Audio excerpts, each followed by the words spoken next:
पश्चिम आशियामधील युद्धामुळे होर्मुझच्या सामुद्रधुनीमध्ये जहाजं अडकली आणि भारताकडे येणारं इंधनही रोखलं गेलं।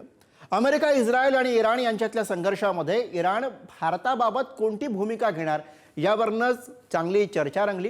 पण भारत आपला मित्र आहे असा निर्वाळा इराणने दिला आणि भारतीय जहाजांना होर्मुझच्या सामुद्रधुनीतून मार्ग मोकळा होईल अशी आशा निर्माण झाली। बघूयात या दोन देशांमधील संबंधांबाबतचा हा खास रिपोर्ट।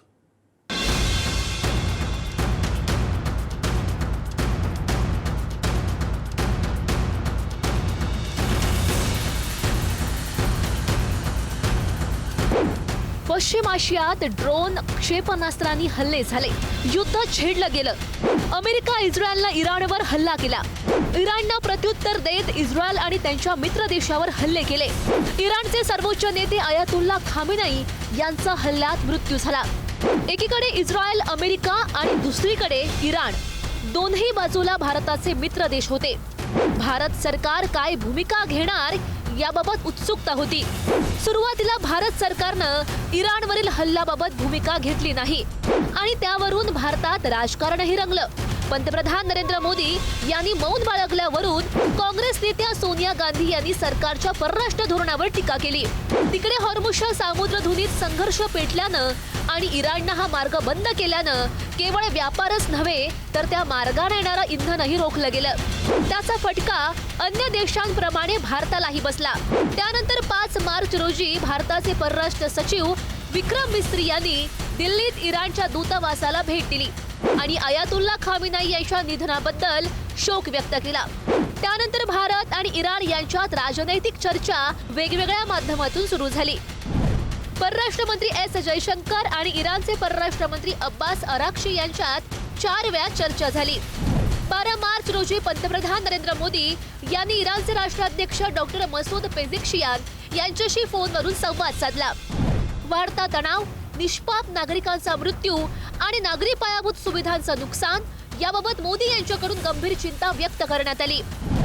भारतीय नागरिकांची सुरक्षितता, ऊर्जा आणि मालवाहतूक यासाठी प्राथमिकता असल्याचं पंतप्रधान मोदींनी म्हटलं। शांतता आणि स्थैर्यासाठी भारताची वचनबद्धता मिळाली। त्यानंतर शुक्रवारी इराणचे भारतातील राजदूत मोहम्मद फताली यांनी मोठा निर्णय जाहीर केला। भारत इराणचा मित्र आहे असं सांगत फताली यांनी होर्मुझच्या सामुद्रधुनीतून भारतीय जहाजांना सुरक्षित मार्ग उपलब्ध करून देण्याचं जाहीर केलं। We have a good relation with the government of India and all high-ranking officials talked yesterday with the Indian government and high-ranking officials, and I think that we should pray to Allah to remove all the obstacles from the in different fields. इराणच्या राजदूतांचं हे वक्तव्य भारतासाठी फार महत्त्वाचं आहे। इराणच्या या निर्णयामुळे एलपीजीची 2 जहाजं होर्मुझमधून पुढे निघाली। सध्याच्या आणीबाणीच्या स्थितीत भारतासाठी या घडामोडी दिलासा देणाऱ्या आहेत। Prime Minister has spoken to his counterparts in the region. In the last few days, External Affairs Minister and our embassies have also been in close touch with their interlocutors. In the process, the concerns of other key actors such as shipping lines, etc., have also had to be addressed. As a result of these multiple contacts with all concerned, some ships destined for India have been able to cross through the Straits of Hormuz.